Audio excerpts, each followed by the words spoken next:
창세기 9장에서 하나님은 노아와 그 아들들에게 복을 주시고 생육하고 번성하여 땅에 충만하라는 창조하셨을 때 하셨던 명령을 다시 반복하십니다. 그리고 오늘 본문 3절을 보시면 이전에는 사람이 채소와 나무의 열매만 먹었었는데 이제는 하나님이 친히 산 동물을 먹을 거리로 주신다고 말씀하십니다. 하지만 고기를 핏째 먹지 말라고 주의를 주십니다. 이런 가운데 우리가 주목할 것이 있습니다.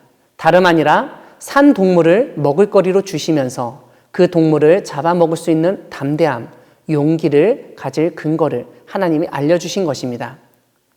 2절에서 땅의 모든 짐승, 공중의 모든 새와 땅에 기는 모든 것과 바다의 모든 물고기가 인간을 두려워하고 무서워하게 하나님이 정해놓으셨다고 말씀하십니다.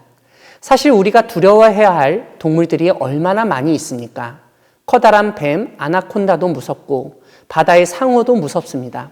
그 외에도 우리는 사나운 개도 무서워하고 심지어 바퀴벌레도 무서워합니다. 하지만 오히려 하나님은 우리가 아니라 그 동물들이 우리를 두려워하며 무서워하게 만드셨고 우리 손에 붙였다고 알려주십니다. 그러므로 이 세상에서 아무리 두려워하고 무서워하는 동물이 있다고 하더라도 하나님은 오히려 그 동물이 우리를 두려워하고 무서워하게 만드셨다는 점을 믿고 담대하시기 바랍니다. 6절에서는 다른 사람의 피를 흘리면 그 사람도 피를 흘릴 것이라고 경고하십니다. 사람이 다른 사람의 피를 흘리지 말아야 할 이유로 하나님이 하나님의 형상대로 사람을 지으셨기 때문이라고 알려줍니다. 창세기 9장 중심 부분은 흔히 노아 언약이라고 부르는 부분입니다. 그런데 이런 제목은 조금 부족한 면이 있습니다.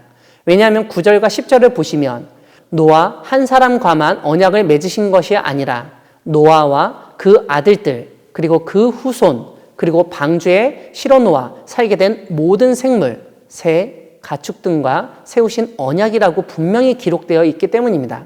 그러므로 우리는 창세기 9장 말씀을 보고서 노아 언약이라고 단순히 부르는 것에 조심스러워해야 하겠습니다.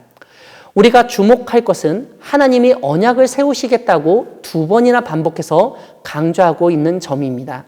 무엇보다 하나님이 먼저 노아와 그 가족, 후손들과 생물들에게 다시는 이러한 홍수, 물의 심판으로 생물을 멸하지 않을 것이라고 약속하셨다는 것이 중요합니다.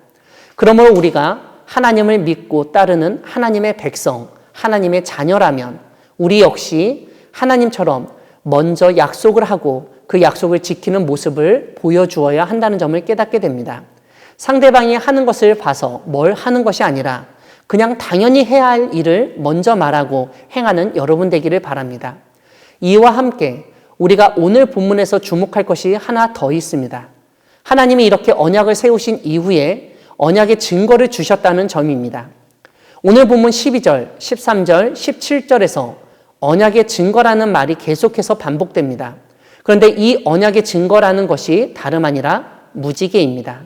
이 무지개를 13절에서 하나님은 하나님과 세상 사이의 언약의 증거라고 하셨습니다.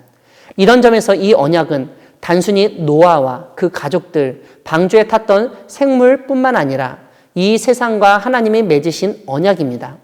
그렇기 때문에 이 무지개 언약, 노아 언약을 너무 우리 인간을 중심으로 생각하지 말아야 하겠습니다. 9장 뒷부분은 노아가 술에 취해 벌거벗은 모습을 본 함이 형제들에게 알린 후 노아가 함의 자녀인 가나안을 저주하는 이야기입니다. 이 본문은 서구 사회에서 오랫동안 노예제도와 인종차별을 정당화하는 데 사용돼 왔습니다. 그러므로 우리는 가나안이 종이 되리라는 노아의 저주가 정말 하나님의 뜻대로 한 것인지 잘 살펴봐야 합니다.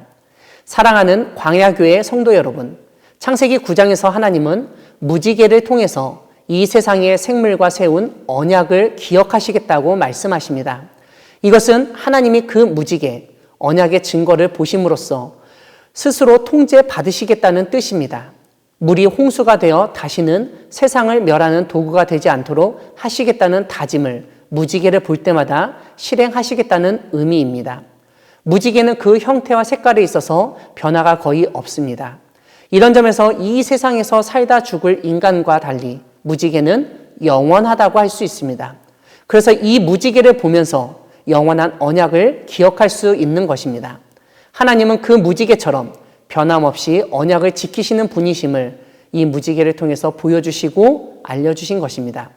그러므로 우리는 무지개를 보면서 하나님이 베푸신 은혜, 우리에게 하신 약속을 기억하고 감사해야 합니다. 무지개를 볼 때 그냥 비가 온 후에 빛이 물에 반사해서 나타나는 단순한 광학 현상일 뿐이야, 이렇게 생각해서는 안 됩니다.